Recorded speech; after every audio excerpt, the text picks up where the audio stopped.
नंद बाबा को ब्रह्मानंद की प्राप्ति हुई है। और जिसको ब्रह्मानंद मिल जाता है महाराज, संसार की ये वस्तुएं उसके लिए तुच्छ हो जाती है।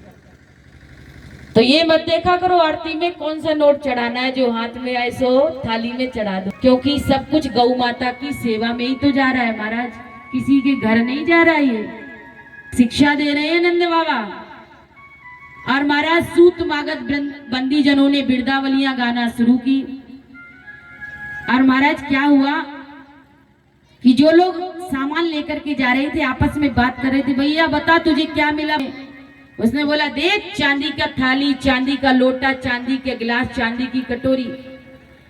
दूसरा बोला अरे चांदी लेने गया था वहां, मोको दे सोने की चांदी, सोने की थाली, सोने का लोटा, सोने की कटोरी, सोने का चम्मच। उसने कहा अरे राम राम, मैं तो बड़े घाटे में पड़ गया भैया ये चांदी लेके। तो ये बताइए सोने के बर्तन कौन से नंबर के गेट पे मिल रहे थे। बोला भैया जो 2 नंबर का गेट है ना नंद बाबा का, वहां सोने के बर्तन मिल रहे थे।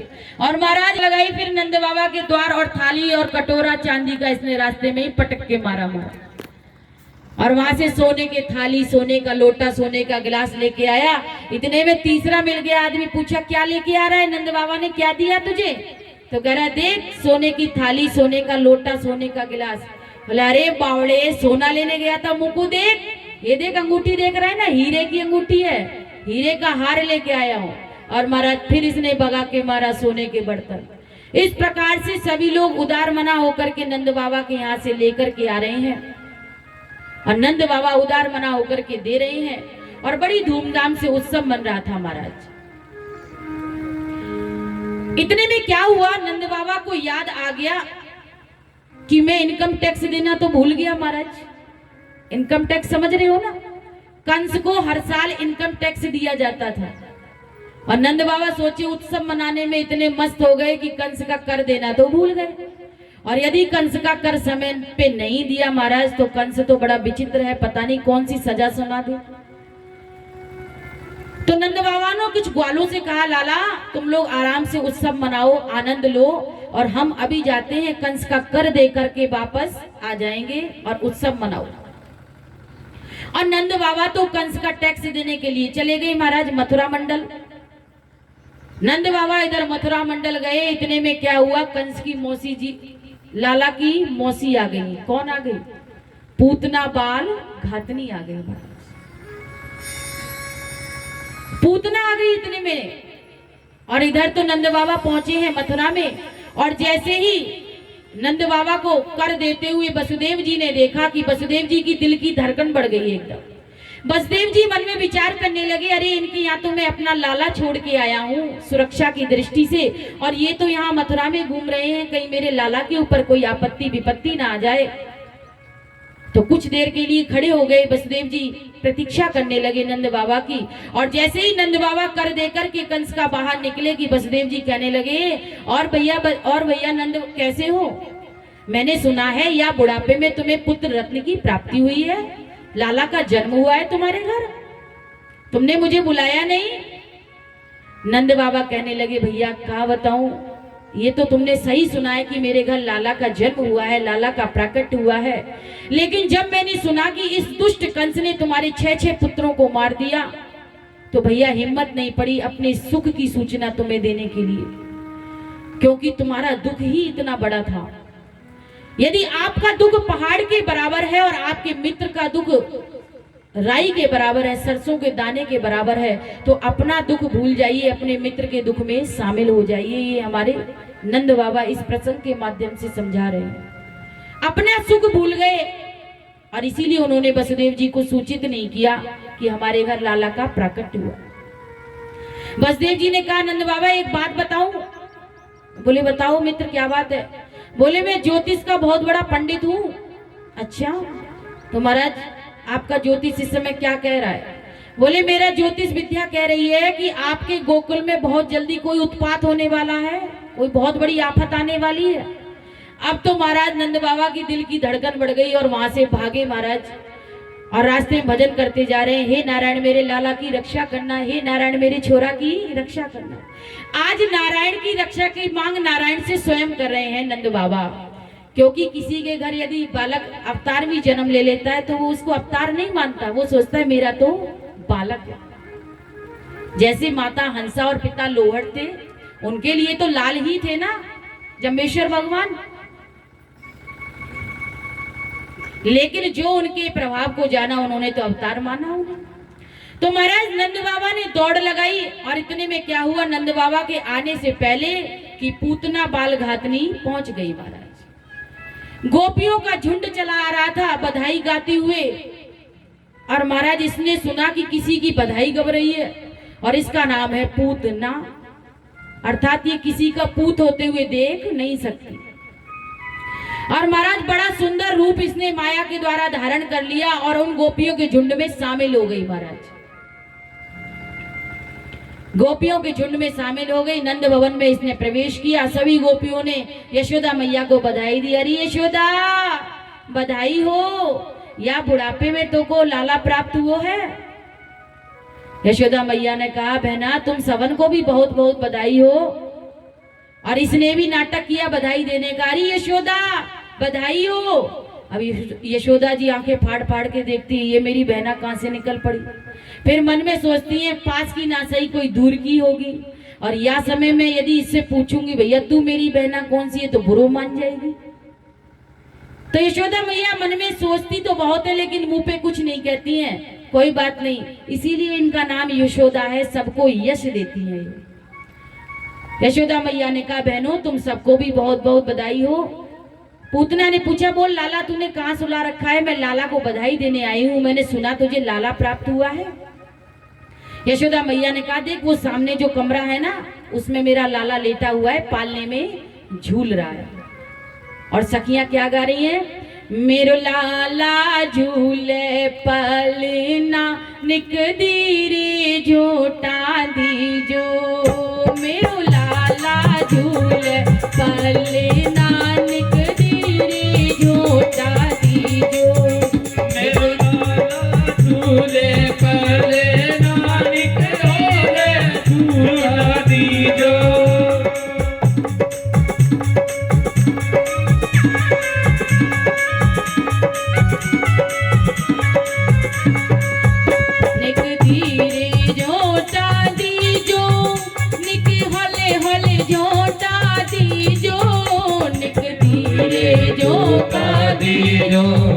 निक होले होले झूठा दीजो, कन्हैया झूले पलना निक धीरे झोंका दीजो, कन्हैया झूले पलना निक धीरे झूठा दीजो।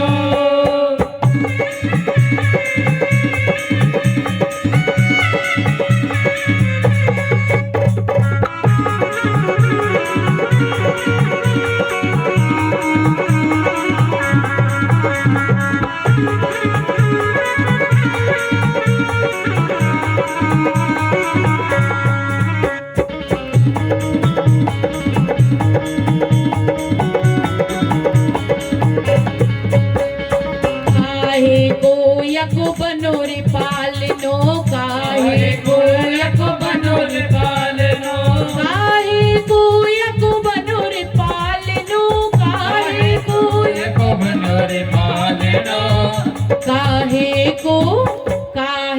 को लागे बूंद नानक धीरे झोंका दीजो, काहे को लागे बूंद नानक धीरे झोंका दीजो।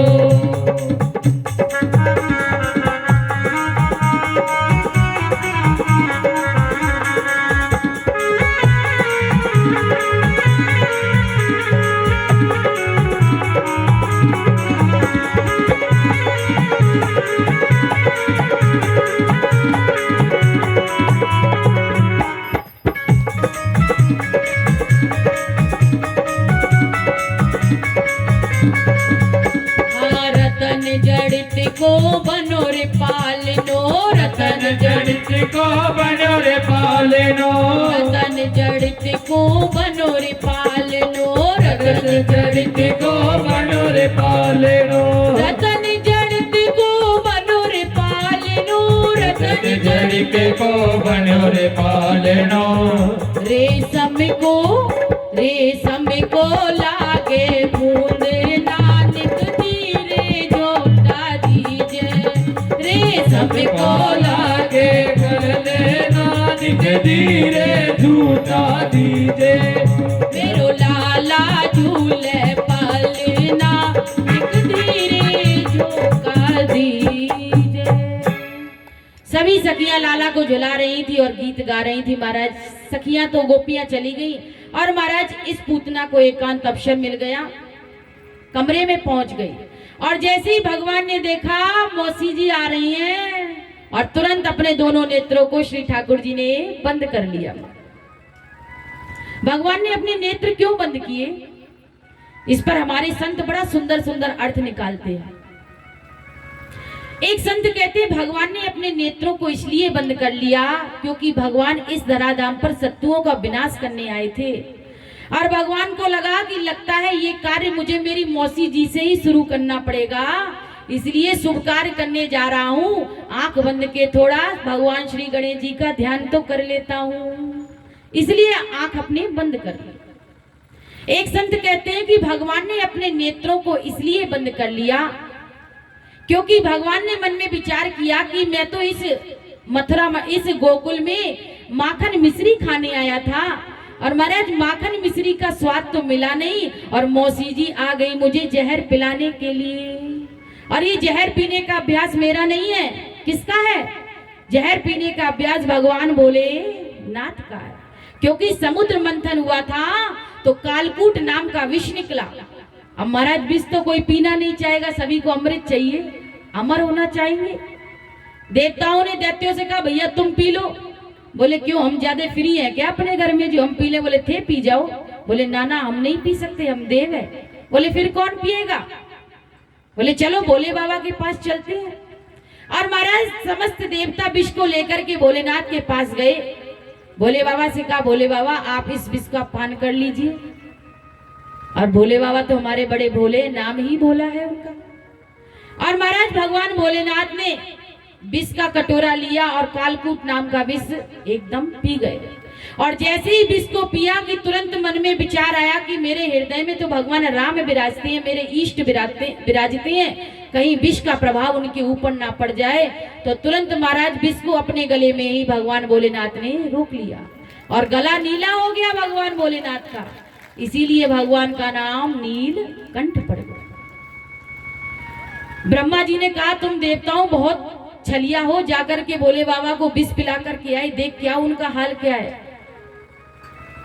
क्या कर रहे हैं हमारे भोलेनाथ, कहीं विष की वजह से मूर्छित तो नहीं पड़े हैं। और समस्त देवता जब देखने के लिए आए ब्रह्मा जी के साथ, कुछ हमारे चिंदड़वासी भी पहुंच गए अपना अपना माइक लेके भोले बाबा के पास। बोले बाबा ये देवता आपके पास विष लेकर के आए, आपको विष का कोई फर्क पड़ा कि नहीं? हमारे भैया सुशील भी थे उसमें शामिल, हम भी पूछेंगे भोले बाबा को क्या फर्क पड़ा। भोले बाबा ने बड़े प्रेम से कहा देवताओं तुमने मुझे ला करके दिया विष, बाहर से आया विष और मेरे अंदर था राम, और जब मैंने विष पिया और राम मेरे अंदर बैठे थे, दोनों जब मिल गए तो मुझे परम विश्राम का अनुभव हो गया, विश्राम मिल गया मुझे। ऐसे हमारे भगवान भोलेनाथ।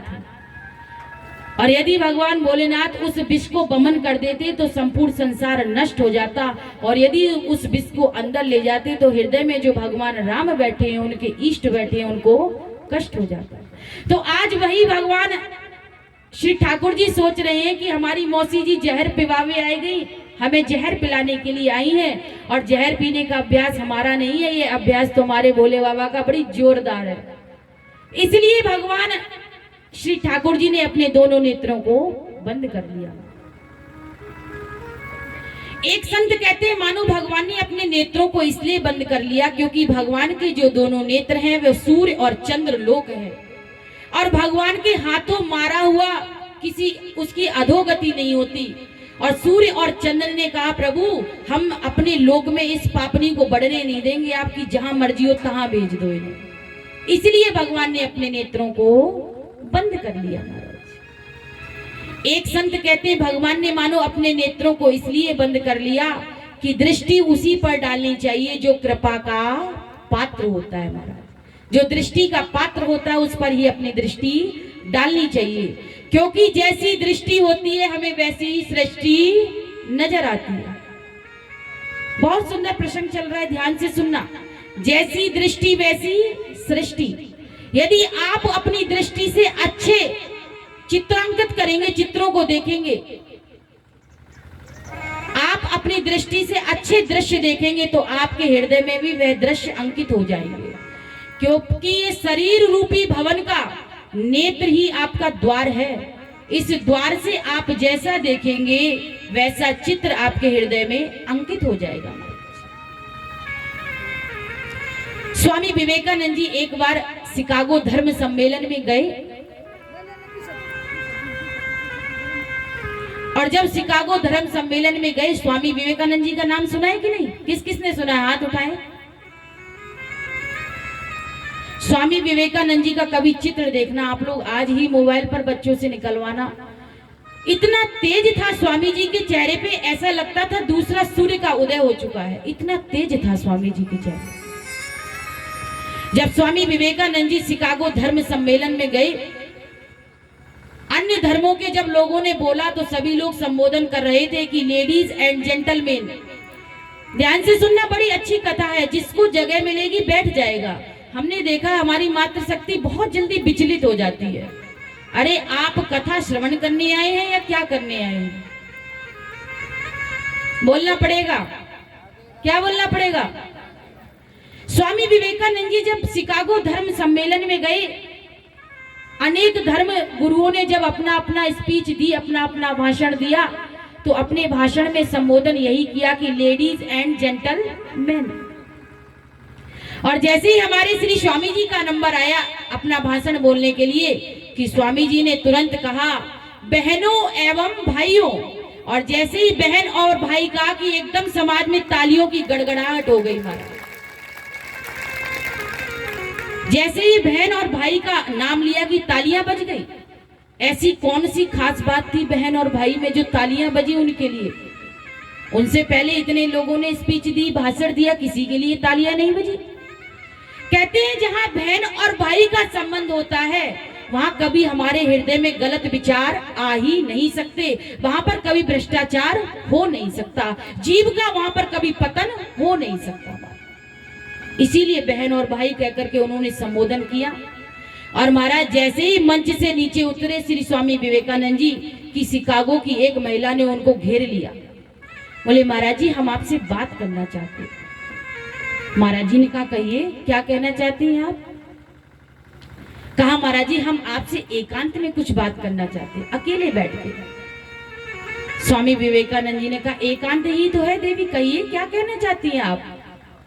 बोले नहीं नहीं महाराज, एकांत जहां केवल हम और आप दो ही हो, कोई तीसरा ना हो। स्वामी जी एकांत कमरे में बैठे और कहा कहिए देवी जी आप क्या कहना चाहती हैं? उस देवी ने कहा स्वामी जी हम आपसे आपके जैसा एक पुत्र चाहती हैं। ध्यान से सुनना स्वामी जी, हम आपसे आपके जैसा एक पुत्र चाहती हैं। स्वामी जी बहुत हल्का सा मुस्कुराए, और जहां मुस्कुराते तो लोग सोचते कि हमारी बात बन गई महाराज। उस देवी को लगा शायद हमारी बात बन जाएगी, क्योंकि पुत्र तो जब ही होगा जब हमारा विवाह होगा। स्वामी जी ने पूछा आप मुझसे मेरे जैसा एक पुत्र ही चाहती हैं? हाँ महाराज मैं आपसे आपके जैसा एक पुत्र चाहती हूँ। स्वामी जी ने पुनः अपने वचनों पे जोर दिया, देवी जी आप मुझसे मेरे जैसा पुत्र ही चाहती है ना? अरे महाराज कितनी बार कह दिया, हम आपसे आपके जैसा पुत्र ही चाहती हैं। तुरंत स्वामी विवेकानंद जी खड़े हो गए और उस देवी के पैर पकड़ लिए और कहते हैं माँ आज से तू मेरी माँ है और मैं तेरा पुत्र हूं, मेरे जैसा संसार में दूसरा हो नहीं सकता। ये है हमारी दृष्टि का भेद महाराज। तो जैसी दृष्टि वैसी सृष्टि नजर आती है। यदि गाय तूड़ी ना खा रही हो, हरा खाने की उसकी आदत है, और यदि उसको हरा चश्मा पहना दिया जाए तो तूड़ी उसको हरी हरी नजर आने लगती। यदि हम सभी के अवगुण देखेंगे तो हमें अवगुण ही दिखेंगे, और यदि हम उसके गुण देखेंगे तो गुण ही नजर आएंगे। अरे लोग तो कुत्ते में से महाराज गुण ढूंढ लेते हैं। स्वामी दत्तात्रेय ने ढूंढ लिया था, 24 गुरु बनाए थे, उसमें एक कुत्ता भी तो है। और हम इतने बैठे हुए इंसानों में से गुण नहीं ढूंढ पाते, उनके अवगुण ही ढूंढते हैं। भाई फलाने में क्या बुराई है, इसमें क्या बुराई है। तो आज श्री ठाकुर जी ने अपने नेत्रों को बंद कर लिया कि दृष्टि उसी पर डालिए जो दृष्टि का पात्र है। अब भगवान ने अपने नेत्रों को क्यों बंद किया, ये तो श्री ठाकुरी जी ही जाने। हम और आप तो केवल अर्थ ही कर सकते हैं, उनके हृदय को, उनके मनोगत भाव को वही जान सकते हैं। और महाराज इस प्रकार पूतना अंदर बढ़ी और पूतना ने सोचा कि बालक सो रहा है, और महाराज तुरंत उसने हाथों से बालक को उठा लिया। सुखदेव जी कहते हैं, परीक्षित, इसने ऐसे बालक को उठा लिया जैसे कोई विषधर सर्प को रस्सी समझ के हाथ में उठा लेता है। और महाराज जैसे ही भगवान को इसने हाथों में गोद में उठाया कि अपना विष युक्त स्तन अपने भगवान के मुख में दे दिया। महाराज जैसे ही इसने अपना विष युक्त स्तन भगवान के मुख में दिया कि भगवान ने सबसे पहले विष पान किया, उसके बाद दुग्ध पान किया, और उसके बाद इसके प्राणों का पान करना शुरू कर दिया, प्राणों को हरना शुरू कर दिया। और प्राण जैसे ही भगवान इसके खींचने लगे कि इसके मर्म स्थलों में वेदना होने लगी, दर्द होने लगी, और कहती है, मुंज मुंज बेटा, छोड़ दे बेटा, छोड़ दे। जैसे ही कहा बेटा छोड़ दे, बेटा छोड़ दे, भगवान कहते, मौसी जी, अपने राम ने यही नहीं सीखा। पहले तो अपने राम किसी को पकड़ते नहीं है, और जब एक बार किसी को पकड़ लिया फिर छोड़ते नहीं है। और महाराज जैसे ही इसके मर्म स्थलों में वेदना हुई कि ये भगवान को लेकर के भागी, और इसका विकराल रूप सामने आ गया, और एकदम धड़ाम से गिरी। महाराज प्राण पखेरु हो गए। भगवान इसके पेट पर बैठ करके आराम से खेल रहे थे। सुखदेव जी कहते हैं, जैसे ही पूतना की मृत्यु हुई, धड़ाम से जैसे ही ये जमीन पर गिरी कि महाराज 6 कोस के वातावरण में एकदम आवाज गुंजायमान हो गई। महाराज जितने वृक्ष वहां पड़े हुए थे तमाम चकनाचूर हो गए, इतना शब्द भयंकर हुआ। उत्सव की आनंद नंद भवन में चल रही थी, उत्सव एकदम माहौल बदल गया। सभी लोग मन में विचार करने लगे, इतना भयंकर शब्द कहां से आया, इतनी भयंकर आवाज कहां से आई। यशोदा मैया ने दौड़ करके जाकर देखा कि मेरा लाला कहाँ है, और कमरे में जैसे ही गई कि पालना सूना है, तो यशोदा मैया एकदम परेशान हो गई, रोने लगी, बिलखने लगी, मेरा लाला कहाँ है। और बाहर आकर के देखा क्या कि मरी हुई पूतना पड़ी हुई है, और उसके पेट पर भगवान खेल रहे हैं। महाराज 2-4 ग्वालों ने आगे बढ़कर के लाला को उठाया। यशोदा मैया ने अपने हृदय से लगाया, स्तनपान कराया, दुग्ध पीने लगा। माँ को थोड़ी शांति महसूस हुई, चलो मेरा लाला तो ठीक है। पर मन में विचार करने लगी कि ये पूतना कैसे मर गई। एक ग्वाला बोला, मैया या अपने लाला को लेके भाग रही होगी, या को बड़ी तेजी से ठोकर लगी होगी, सो धड़ाम के मुंह के बल गिरी और मर गई। पूतना मरी, उधर से नंद बाबा आए, और जैसे ही नंद बाबा पहुंचे ग्वाल वालों ने घेर लिया रास्ते में। बोले, अरे बाबा आज तो गजब हो गया, क्या हुआ। बोले, बाबा पूतना आई थी और देखो ये मरी पड़ी है, और लाला बिल्कुल सुरक्षित है। अब बताओ इसका क्या करें, ये तो मर गई, लेकिन हमारा मथुरा और वृंदावन का रास्ता जाम कर गई, क्या करें अब इसका।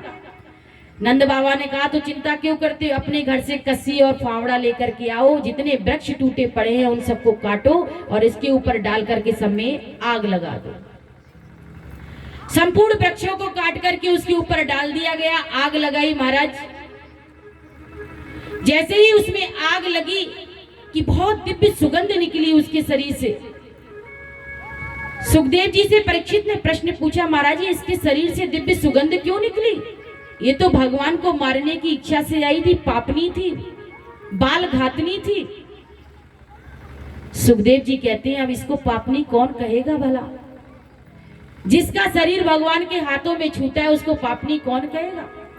पापनी थी तब थी, लेकिन अब ये पापनी नहीं है। और महाराज इस प्रकार से भगवान ने पूतना का उद्धार किया। पूतना वध की कथा जो ध्यान से सुनता है, कहते हैं श्री ठाकुर जी उसके समस्त बाधाओं को दूर करके उसके हृदय में शांति प्रदान करते हैं। बोलिए पूतना मर्दन भगवान की।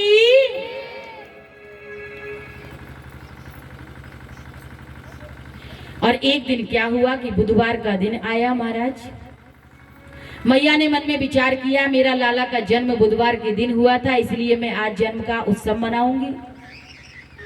और महाराज लाला को लिटा दिया पालने में। पालने में लिटा करके सब ब्रज में सभी नाई से कहा, ए नाई संपूर्ण ब्रज में जाकर के दुहाई लगा दे। किस बात की दुहाई? जाकर के सभी गोपी ग्वाल वालों से कहना, गोपियों से कहना कि आज मेरा लाला पालना में लेटा था और लेटे लेटे अचानक उसने करवट ले ली। माताएं जब बालक छोटा होता है तो हर एक बात पर बड़ा ध्यान रखती हैं। आज मेरा बेटा बैठने लगा, आज मेरा बेटा खड़ा हो गया, आज मेरा बेटा करवट लिया है।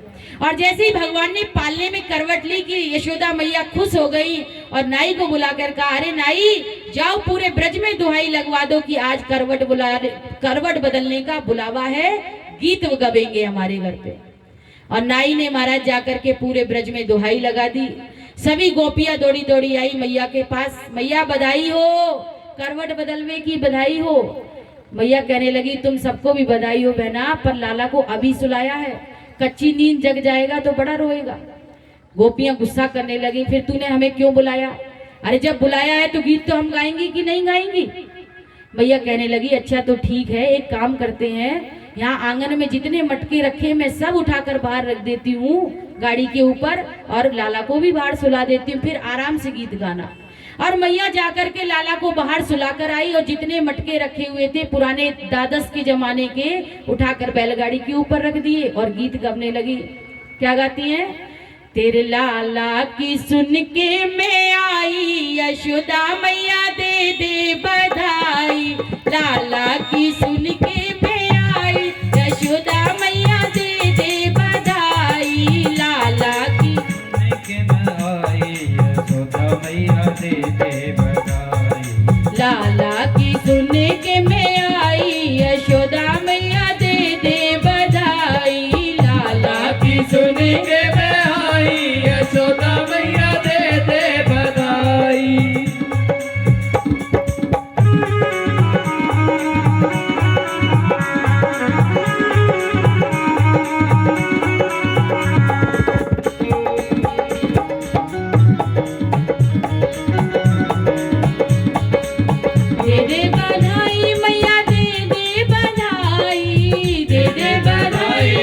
दे दे बधाई।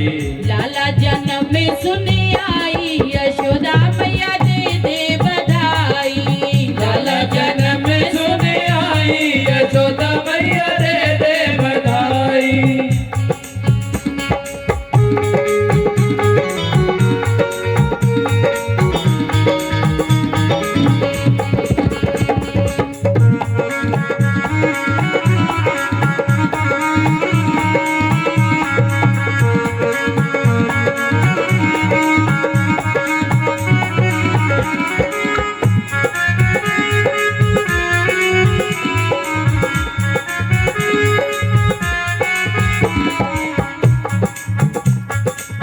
लहंगा भी दे दे मैया, चुनरी भी दे दे।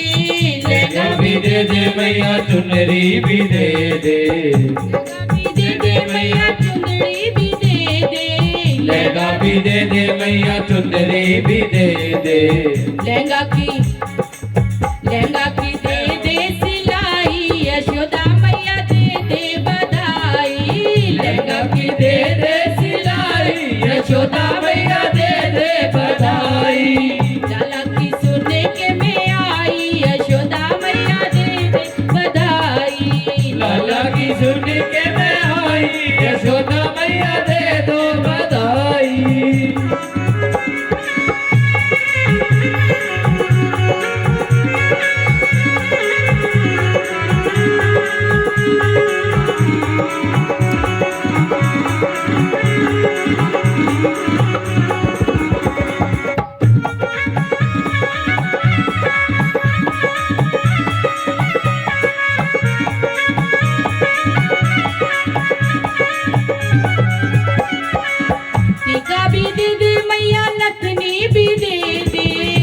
टीका भी दे दे मैया नथनी भी दे दे टीका भी दे दे मैया नथनी भी दे दे टीका भी दे दे मैया नथनी भी दे दे टीका भी दे दे मैया टीका भी दे दे टीका भी दे दे मैया नथनी भी दे दे टीका भी दे दे मैया बिंदिया भी दे दे टीका भी दे दे मैया बिंदिया भी दे दे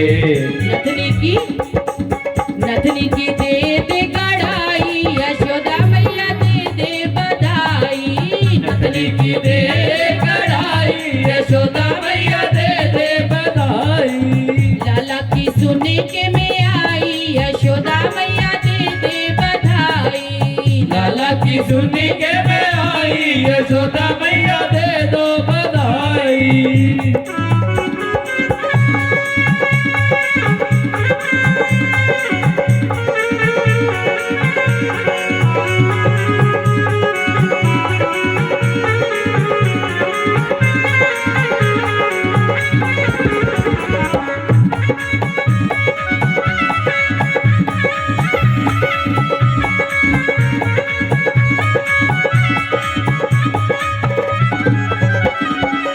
पायल भी दे दे मैया बिछिया भी दे दे पायल भी दे दे मैया बिछिया भी दे दे पायल भी दे दे मैया बिछिया भी दे दे पायल भी दे दे मैया बिछिया भी दे दे पायल भी दे दे मैया बिछिया भी दे दे पायल भी दे दे मैया बिछिया भी दे दे पायल भी दे दे मैया बिछिया भी दे दे पायल भी दे दे मैया बिछिया भी दे दे और हरवा की दे दे बनाई यशोदा मैया दे दे बधाई हरवा की दे दे बधाई यशोदा मैया दे दे बधाई लाला की सुने के में आई यशोदा मैया दे दे बधाई लाला की सुनी के मैं आई यशोदा मैया दे दे बधाई लाला की सुने के में आई यशोदा मैया दे दे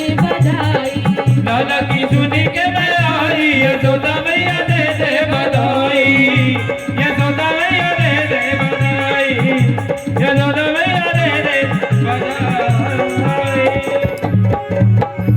बोलिए नंद के लाला की जय इस प्रकार से गोपियां आकर के लाला के करवट बदलने की बुलावे की बधाइयां मांगती हैं और हमारे बीच में नांदोड़ी गौशाला से गौशाला की कमेटी आई हुई है। एक बार करतल ध्वनि से उनका जोरदार स्वागत करेंगे।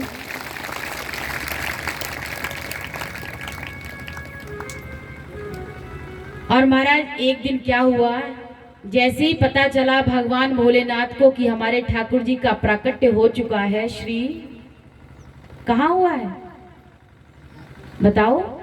गोकुल में। भाई बोल दिया करो, पता चलता रहे आप लोग सुन रहे हो, नहीं तो लगता है ऊपर से टक्कर मार के जा रही है मेरी सारी बातें। कहाँ हुआ था? वृंदावन में हुआ था क्या? गोकुल में। और जैसे ही भगवान भोलेनाथ को पता चला कि हमारे श्री ठाकुर जी पधार चुके हैं तो दर्शन तो करने जाना पड़ेगा, क्योंकि जो राम जी हैं वही श्याम जी हैं। अच्छा, प्राय सभी लोग मानते हैं कि राम जी बड़े हैं या श्याम जी।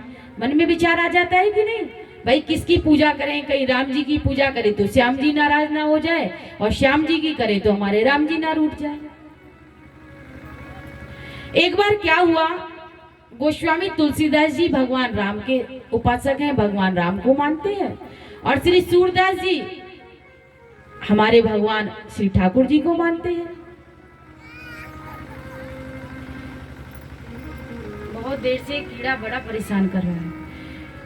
तो एक बार क्या हुआ, हमारे तुलसीदास जी महाराज वृंदावन में गए, सूरदास जी से भेंट हुई। सूरदास जी से कहने लगे, कहाँ बाबा इन ठाकुर जी के चक्कर में पड़े, अरे हमारे राम जी सबसे बड़े हैं, हमारे राम जी की पूजा करा करो। सूरदास जी कहने लगे, ऐसे कैसे कर ले, हमारे ठाकुर जी बड़े हैं, आप हमारे ठाकुर जी की कर लिया करो। तो महाराज जो जिसको मानता है वो उसको ही बड़ा कहता है, आपको तो पता ही होगा। तो तुलसीदास जी कहते हैं राम जी बड़े हैं ठाकुर, और सूरदास जी कहते हैं हमारे ठाकुर जी बड़े हैं। तो एक दिन गोस्वामी तुलसीदास जी ने कहा आज निर्णय हो जाना चाहिए कि किसके ठाकुर जी बड़े हैं। तो सूरदास जी ने कहा ठीक है भाई, आज निर्णय हो जाना चाहिए। और महाराज श्री तुलसीदास जी ने एक तराजू मंगाया। तराजू समझते हैं ना, जिसपे तौल होती है, 2 पलड़े होते हैं उसमें। आजकल तो वो मशीन आ गई है तौल करने के लिए, वो तराजू नहीं। तो एक तराजू मंगाया और श्री तुलसीदास जी ने कहा बाबा एक पलड़े पर आप अपने श्याम जी को बिठाइए और एक पलड़े पर हम अपने राम जी को बिठाएंगे, और जिसका पलड़ा नीचे रह जाएगा उसके देवता, भाई जो चीज नीचे होती वही तो भारी होती है, और जो ऊपर पहुंच जाएगी उसके देवता छोटे हो जाएंगे। तो सूरदास जी ने कहा ठीक है बाबा, मंजूर है मैं आपकी बात। तो बिठाओ आप पहले अपने श्याम जी को। बोले आप बिठाओ पहले अपने श्याम जी को, हम क्यों बिठाएं अपने श्याम, आप बिठाओ अपने राम जी को पहले। बोले ठीक है। और गोस्वामी तुलसीदास जी ने तुरंत जयकारा लगाया, हे सीताराम जी महाराज आकर बैठ जाइए इस पलड़े पर। और जैसे ही जयकारा लगाया कि अपने राम जी को बिठा दिया महाराज। राम जी बैठ गए एक पलड़े पर। अब गोस्वामी तुलसीदास जी ने कहा बाबा आप बिठाओ अपने ठाकुर जी को। सूरदास जी ने कहा हे बाल गोपाल आकर के इस आप तराजू के एक पलड़े पर बैठ जाइए। और महाराज जैसे ही श्री ठाकुर जी को बिठाया, अपने श्याम जी को बिठाया, कि एकदम जो राम जी का पलड़ा था वो नीचे हो गया और ठाकुर जी का पलड़ा ऊपर पहुंच गया। तुलसीदास जी ताली बजा के हंसने लगे, देख लो बाबा हमने कहा था ना हमारे राम जी बड़े हैं तुम्हारे श्याम जी छोटे हैं। अब तो महाराज सूरदास जी को बड़ा गुस्सा आया और आंखें नीचे हो गई। अब करें क्या, हम कहें क्या। तुरंत उठाए अपने ठाकुर जी, झोली में डाले और दौड़ लगाई अपनी कुटिया के लिए। हम लोग इतना सजा के सिंहासन पे बिठाते हैं, ऐसे नहीं रखते थे, झोली रखते हैं प्राय महात्मा लोग, और झोली में उठाए और घाल लिए, और जहां जगह मिली वहां आसन पे बिठा के उनका भोग लगा दिया। कि महात्माओं की व्यवस्था फक्कड़ होती है महाराज, इसीलिए तो फकीर कहते हैं। फकीर कहते किसको है, फिकर सबको खा गई, फिकर सबकी पीर, और फिकर की जो फांकी करे ताका नाम फकीर। महाराज फिकर को भी एक खा जाते हैं, उसका नाम फकीर है। अब तो महाराज सूरदास जी महाराज अपने ठाकुर जी को लेके 9-2-11 अपनी कुटिया में पहुंचे और प्राय बात करते थे श्री ठाकुर जी सूरदास जी से, क्योंकि ब्रह्म साक्षात्कार हो चुका था, बात करते थे। ठाकुर जी ने कहा बाबा बाबा आप बहुत नाराज हो, क्या बात है। सूरदास जी ने कहा खबरदार मुझसे बात मत करना। बोले बाबा क्या बात है, आप नाराज क्यों, कुछ तो बताओ। बोले बताना क्या था, आज आपने देखी नहीं मेरी कितनी बेइज्जती कराई है तुलसीदास जी के सामने आपने। ठाकुर जी कहने लगे इसमें आपकी गलती है, मेरी कोई गलती नहीं है। बोले हाँ गलती तो मेरी है, जो चिंदड़ गांव में जाता हूँ सबसे कहता हूँ लाओ माखन देना, लाओ मुझे मिश्री देना, तो गलती तो मेरी है ना, जो मैं आपको मांग मांग के भोग लगाता हूँ, आपकी क्या गलती है। बोले बाबा बाबा वो बात नहीं है, एक बात बताओ, जब तुलसीदास जी ने अपने राम जी को बिठाया था तो क्या कहा था। बोले हे सीताराम जी महाराज आकर के आप पलड़े में बैठ जाइए। और आपने क्या कहा, तो मैंने कहा था हे बाल गोपाल आकर के आप अपने पलड़े में बैठ जाइए। तो बताइए सीताराम जी तो जवान हैं और दोनों पति पत्नी वो बैठ गए, और मुझे छोटा सा बच्चा बना के बिठाया, तो मैं छोटा हूं तो मेरा वजन कम होगा कि नहीं होगा, इसीलिए तो मेरा पलड़ा ऊपर पहुंच गया। और यदि आप भी कहते हैं ठाकुर जी आप अपनी राधा रानी के साथ ग्वाल मंडली के साथ आकर के बैठ जाओ, तब देखता मैं कैसे राम जी बड़े हो जाते। सूरदास जी को बात समझ में आ गई, हाँ बात तो सही है। तुरंत उठाए ठाकुर जी, झोली में गाले, फिर पहुंच गए। बाबा बाबा दोबारा से तौल होगी, तौल में गड़बड़ हो गई थी। और महाराज जैसे ही पहुंचे तुलसीदास जी समझ गए कि किसी ने सिखा पढ़ा कर भेजा। तुरंत तुलसीदास जी ने अपने सूरदास जी को गले से लगाया और कहने लगे बाबा ना राम जी बड़े हैं ना श्याम जी छोटे हैं, ना श्याम जी छोटे हैं ना राम जी बड़े हैं, किसी में कोई अंतर नहीं, कोई अंतर नहीं। प्राय हम लोग अंतर मान लेते हैं ना। और हमारे बीच में अब भैया कुलवीर जी बेनीवाल पूर्व विधायक हमारे बीच में पहुंच रहे हैं। और जब हमारे बीच में विधायक जी पहुंचे तो जोरदार तालियों से उनका स्वागत करना। कितनी भोली माताएं हैं, अभी ही शुरू हो जाती है। वाह रे आपके भोलेपन का भी क्या कहना। आइए 2 मिनट सुंदर सा कीर्तन करते हैं। अरे ठाकुर हमरे रमन बिहारी, हमें है रमन बिहारी के। ठाकुर हमरे रमन बिहारी, हम है रमन बिहारी के। मेरे रमन बिहारी, हम है रमन बिहारी के। ठाकुर हमरे रमन बिहारी, हम है रमन बिहारी के। ठाकुर हमरे रमन बिहारी, हम है रमन बिहारी के। साधु सेवा धर्म हमारा, साधु सेवा धर्म हमारा, कामना दुनियादारी से।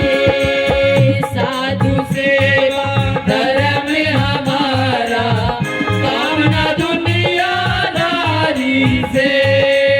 ठाकुर हमरे रमन बिहारी, हम है रमन बिहारी के। ठाकुर हमरे रमन बिहारी, हम है रमन बिहारी के।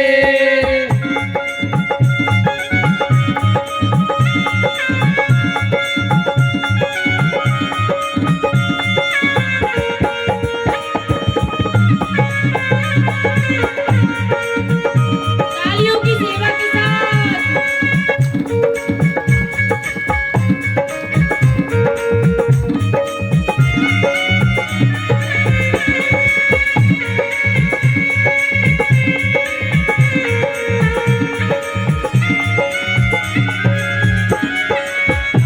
कोई भला कहे कोई बुरा कहे, कोई भला भला कहे कोई बुरा कहे, कोई भला कहे कोई बुरा कहे। कोई भला कहे कोई बुरा कहे। हमें हो चुके रमन बिहारी के, हमें हो चुके रमन बिहारी के। हमें हो चुके गुरु जाम्बो जी के। हमें हो चुके गुरु जाबो जी के। ठाकुर हमरे रमन बिहारी, ठाकुर हमरे रमन बिहारी, हम है रमन बिहारी के। ठाकुर हमरे रमन बिहारी, हम है रमन बिहारी के। हम है रमन बिहारी के। तो बोलिए रमण भगवान की। इस प्रकार से बड़ी सुंदर भगवान की लीलाओं को श्रवण कर रहे हैं। और भगवान भोलेनाथ को जैसे ही पता चला कि श्री ठाकुर जी का प्राकट्य हो चुका है, दर्शन करेंगे। और महाराज भगवान भोलेनाथ श्री ठाकुर जी का दर्शन करने के लिए गोकुल आए। और गोकुल आने के बाद मैया से कहते हैं, अरे मैया मुझे अपने लाल का दर्शन करा दे। मैया बाहर निकल के आई और मैया ने जब भोले बाबा का अमंगल वेश देखा, गले में सर्पों की माला देखी और शरीर पर भस्म लगाए हुए हैं, मैया कहने लगी, बाबा आपको जो भिक्षा चाहिए आप मुझसे भिक्षा ले जाइए, भोजन कर लीजिए, हीरे जवाहरात ले जाइए, लेकिन मैं अपने लाल का दर्शन नहीं कराऊंगी। भगवान भोलेनाथ बार बार विनय करते, मैया मुझे अपने लाल का दर्शन करा दें। और क्या कहते हैं, फिर आशीष देने लगते हैं, जुग जुग जी बैरी यशोदा मैया तेरो ललना हो। जुग जुग जी बैरी यशोदा मैया तेरो ललना हो। जुग जुग जी बहरी यशोदा मैया तेरो ललना हो। जुग जुग जीवेरी यशोदा मैया तेरो ललना। ओ मैया तेरो ललना, यशोदा तेरो ललना। तेरो ललना ओ जुग जुग जी बहरी यशोदा